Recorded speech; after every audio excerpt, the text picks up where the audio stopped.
Hola, queridos conspiradores en casa, conspiradoras, Hola, conspiradores. Bueno, hay figuras oscuras que tal vez las escuchamos en algún momento ahí en los libros de texto gratuitos, pero que vale la pena recordar. Me refiero concretamente a la vida de Ignacio Comonfort, un hombre que fue presidente de la República y que condujo a la detonación de la Guerra de Reforma. Tan importante como eso, que fue la primera guerra fratricida en el siglo XIX, en donde nos matamos los mexicanos entre nosotros mismos. Y sí, un personaje que está en bruma, está desdibujado porque no le conocemos bien. Sí nos decían en la escuela, fue presidente, entonces todo el respeto. No, pero también fue traidor. Y realmente no se entiende bien la participación que tuvo, porque sí fue un liberal importante en esta Guerra de Reforma. Y tiene muchos claroscuros. Sí, un personaje polémico, muy polémico, excesivamente conciliador. Yo creo que ese es uno de los grandes pecados que tiene y que definitivamente sí va a arrojar al país a ciertas circunstancias sumadas al gran contexto general que ya anunciaban una guerra definitiva entre proyectos nacionales. Liberal conservador, primero va con Santana y luego va contra Santana, sí, lleno de claroscuros, y tiene nombre de calle. Ignacio Comonfort. No hay mucho más que decir por el momento. Es el nombre de calle.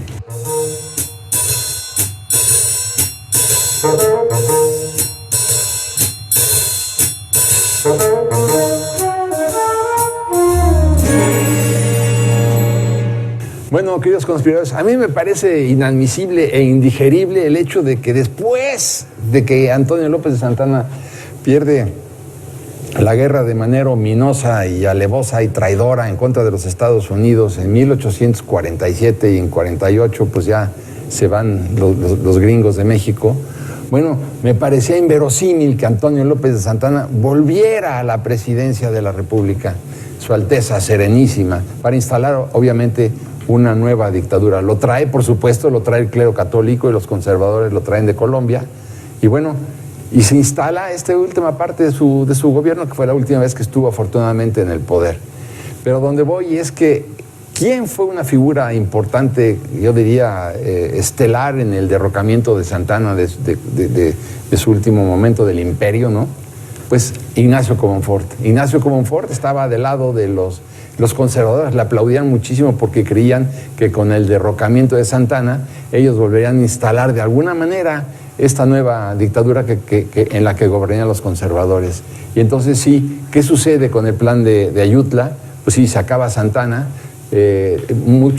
Comonfort pensó que con el derrocamiento ya había acabado su gestión, cuando los liberales decían, no, aquí comienza un nuevo episodio muy importante de la historia de México. Comonfort creía que acababa, los liberales decían, aquí comienza. No, es que un plan de Ayutla que uno de sus padres es Juan Álvarez, cacique de Guerrero, en su hacienda, en la hacienda, no recuerdo el nombre, la Providencia, y un joven Comonfort que había quedado huérfano, que había vivido cosas difíciles en su vida porque había sido en la escuela donde estudiaba, trabajaba de mozo de los otros estudiantes, eso lo debió haber forjado, tenía cicatrices de la viruela que había tenido en la cara, entonces usaba una barba tupida negra, era muy alto, hablaban de su físico, era una persona que tenía mucha, digamos, una personalidad fuerte, pero también muy allegado a su mamá.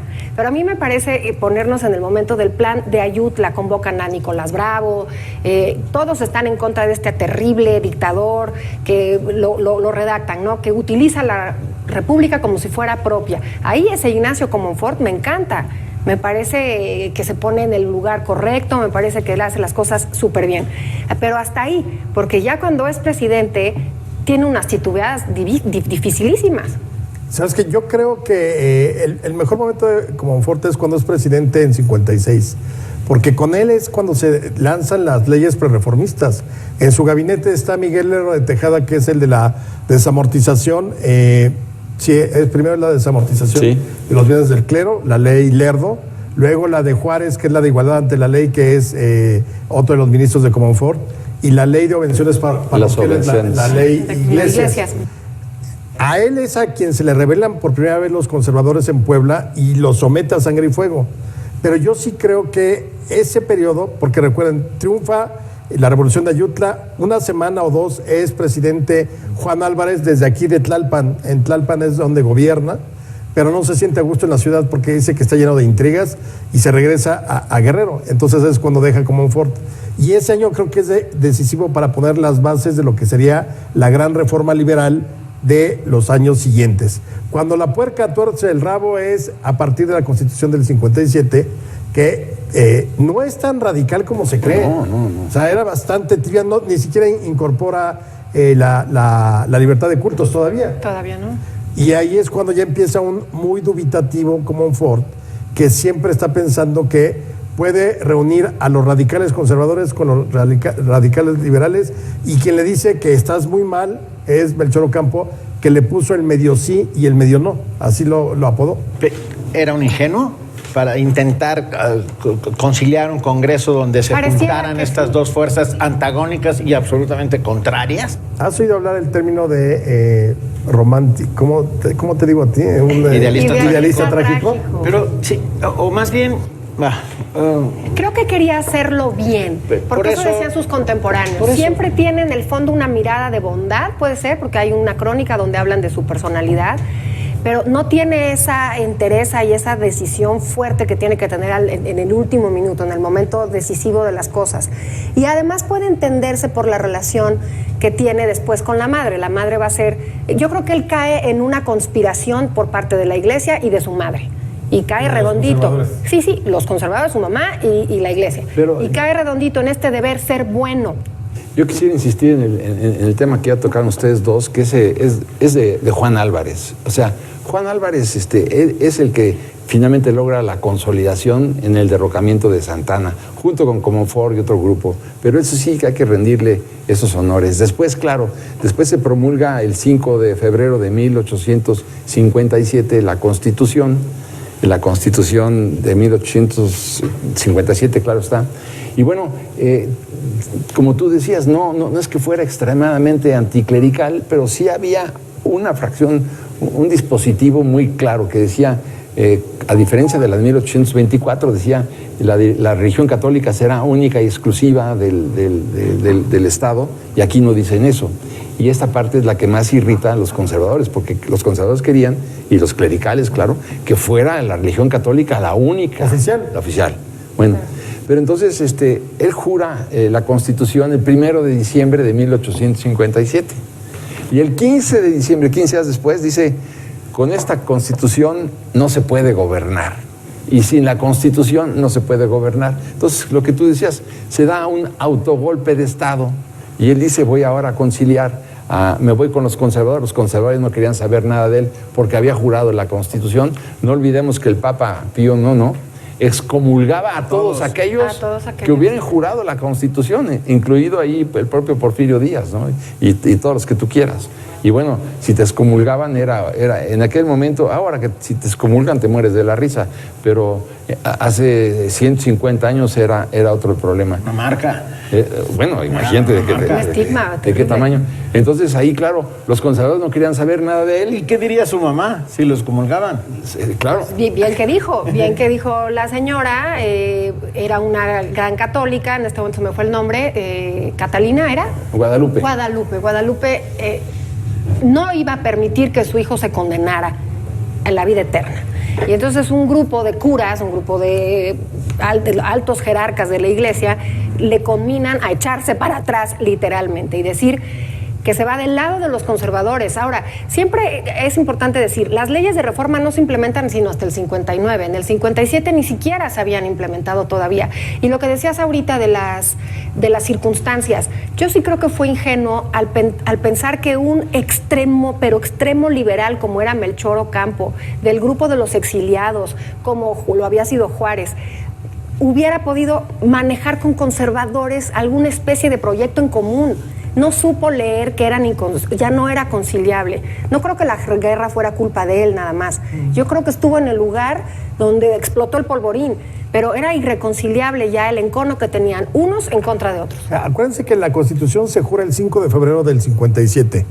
Él sigue siendo presidente y luego va a protestar constitucionalmente hasta diciembre. En ese año la situación se empieza a crispar por todo esto que dices, la excomunión de la iglesia. Luego los conservadores, donde están, por ejemplo, Márquez o Miramón, se levantan en Puebla, los tienen que someter. Las leyes prereformistas han causado más agitación que la propia Constitución. Y entonces es cuando los conservadores, no es que él haya dicho, voy a dar un autogolpe de Estado y a ver qué sucede. Los conservadores se le acercan a él para decirle, oye, mira, pues échate para atrás con la Constitución y lo que hacemos es una nueva Constitución que concilie los intereses. Sí, o sea, le venden esa idea. Él tiene sus dudas porque es muy dubitativo. Además, por ejemplo, cuenta Guillermo Prieto que si era todo un señorito en cuestiones del trato, ¿no? Muy fino de las maneras, atendía muy bien en la casa. Yo creo que eso tenía que ver con la relación con la mamá, pero que se convertía en un espartano absoluto en la guerra. Verdaderamente como guerrero era un tigre. Pero en la política yo creo que se quedó ahí, como decía Melchor Ocampo, al medio sí, medio no. ¿Qué sucede entonces? Que los conservadores lo empiezan a decir, pero los conservadores se dan cuenta de que quizá no lo puedan convencer, y es cuando los conservadores, a través de un par de obispos, van a hablar con la mamá para decirle, oiga, su hijo va a condenar a todo México, tiene que hacer algo. Y es cuando le dice, mijito, venga para acá. Hay un pasaje de una novela de Juana Mateos donde dice, la mamá le dice a nada menos que a Ignacio Comonfort, le dice... A Nachito, vas a decir a tu hijo que su alma está en peligro, que primero es la salvación que las glorias efímeras del mundo, que está despedazando la religión, hundiendo al país en un abismo, que es necesario que retroceda y de una vez por todas, y como una ofrenda a la divinidad, desgaje en jirones esa Constitución y la queme en los altares de la fe. O sea, imagina, es novelado, ¿no? Ya lo digo, pero lo que quiero decir es que dentro de las figuras más importantes de todo esto está Pelagio Antonio Labastide Dávalos. Es uno, claro. Y el consejero áulico endemoniado era el padre Miranda, que era el confesor de ella. De la mamá. De la mamá. Y entonces le dice a la mamá, a ver, mijita, si tu hijo no abjura de la Constitución, se va a condenar de por vida y va a pasar en el infierno. Y tú, como madre de él, te vas a arrepentir el resto de tu existencia porque habrás procreado a una víbora. Qué conspiración terrorífica. Entonces, como tú procreaste una víbora, tú también te vas a ir al infierno si no logras que Ignacio Comonfort abjure a la Constitución y la derogue. Ya que él se la compra. Sí. ¿Por qué? Porque además tenía pánico Ignacio Comonfort de que su madre supiera que había tenido 2 hijas naturales fuera de matrimonio. Dice, por favor, que no le digan a mi madre que tengo 2 hijas fuera de matrimonio. Imagínate. Pero eso es lo que estaba hecho Comonfort. Sí. Daba igual que dijera misa Miranda o lo que fuera, pero él estaba hecho de una forma que no podía permitir que su madre pensara ni mal, ni que se condenara. Es una relación, la juventud de este muchachito, yo me lo puedo imaginar teniendo que trabajar para sus compañeros, teniendo que trabajar después en la hacienda de la mamá, una mamá abnegadísima, un hijo que no tiene cómo pagarle la cuenta de agradecimiento a la mamá, ni con la presidencia, ni con... Imagínense qué decisiones tan grandes y que la vida privada haya tenido mucho más peso. De eso estaba hecho Comonfort. Sí. Pero cuando le dice doña Guadalupe, arrodíllate, Ignacio, siendo presidente de la República, y le dice, ¿tú quieres que tu madre se vaya al infierno? No. ¿Tú quieres irte al infierno? No. Entonces tienes que derogar la Constitución que juraste hace 15 días. Y lo hace. Me quedé pensando en estas 2 guerras que sufrimos en México, y pienso en la guerra de Reforma y pienso en la guerra cristera, en donde los 2 contendientes en estas guerras creían en el mismo Dios. O sea, quiero decir, son guerras santas en las cuales todos creen en el mismo Dios, y sin embargo, el diablo está en los detalles, como muy bien decía Jean-Paul Sartre, ¿no? Eran católicos los liberales y los conservadores. Claro. O sea, esto es algo que tenemos que quitarnos esa bruma de la cabeza, ¿no? No eran come curas, no Juárez era católico. Por supuesto que lo era. Gómez Farías entra al Congreso con una Virgen de Guadalupe, en fin.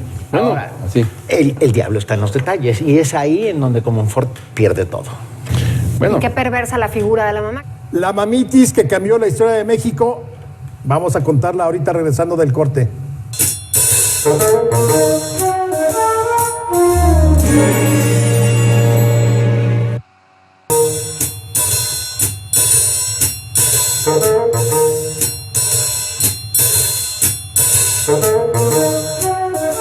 En ese día, el 15 de diciembre de 1857, cuando renuncia a la presidencia de la República, Ignacio Comonfort, arrestan a Juárez y lo meten en una celda allá abajo en Palacio Nacional y está preso. Cuando se da cuenta que los conservadores no quieren nada con él por haber jurado la Constitución y los liberales tampoco quieren nada con él porque lo consideran un traidor, no tienen más remedio que ir y liberar a Juárez. Y Juárez sale caminando por la calle solo para estallar la guerra de Reforma. ¿Y qué demonios se desataron? Porque va a pasar 10 años. Después todavía los conservadores y la iglesia pensaban que el archiduque iba a respetarlos a ellos y a sus instituciones y que se llevan un palmo de narices cuando Maximiliano es lo más liberal y deja las leyes de Reforma casi intactas. Entonces, ¿hasta dónde esta sucesión de eventos y Comonfort? Pues es una guerra terrible de muchos años. Pero tenemos que tener mucho cuidado los mexicanos en todo lo que es estos cambios constitucionales, porque pueden producir levantamientos armados, como el que nos pasó en aquella época, en 1858, ya que estalla la guerra de Reforma. En enero prácticamente. En enero del 58. Del 58. Ahí está ya la guerra de... Y hay que ver que Juárez sale solamente con su secretario particular, y dice, ¿y ahora qué? Pues estaba Zuluaga ya de presidente y el padre Miranda, que era el consejero de todos ellos, que de hecho el que gobernaba era el padre Miranda por intermediación también de Pelagio Antonio Labastida, el arzobispo precisamente de Puebla. Pero fíjate, a mí me desconcierta muchísimo, para cómo era Juárez y para cómo fue con sus amigos, incluso como Santos Degollado, que en algún momento dado lo manda a procesar por haber tratado de mediar entre liberales y conservadores a través de la Embajada de Londres, en México. A Comonfort le perdonó todo, porque Comonfort da el autogolpe de Estado, se ve que ya se da cuenta que se lo chamaquearon todos, es cuando finalmente libera a Juárez y él se va al exilio, ni siquiera participa en la guerra de Reforma.